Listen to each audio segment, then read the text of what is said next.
자, 언니들 төрөлх сургуулийнхаа ерөн жилийн хойд зориулсан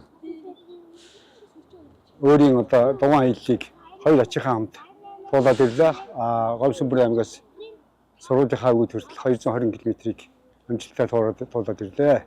Тэгээд төрөлх сургуулийнхаа ажилчин албан хаагчдад хувьяасаа болон гэр бүлийнхаа зүгээс ээлэг сайн сайхныг хүсье, ажлын амжилт хүсье, сургуулийн нь одоо өсөн дэвжих үйл явц өшөө одоо хурдан байж энэ Монгол төрийнхаа төрийн тусгай авдлыг биедэх ажилдаа өшөө өндөр амжилт гарахыг хүсье. За миний 9 настай ач 13 настай хоёр ач маань надтай цуглаа 220 км туулаад ирлээ.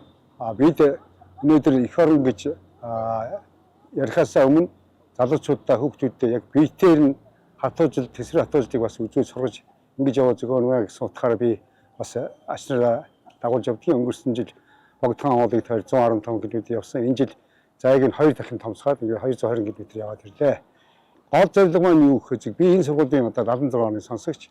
За миний эцэг бол 1942 онд цэргийн албан татагдаж ирээд мөн одоо төв сургууль гэж байсны холбооны курс төгсч Дорнодын цэргийн ангид алба хааж дайнд орсон ийм хүн байсан.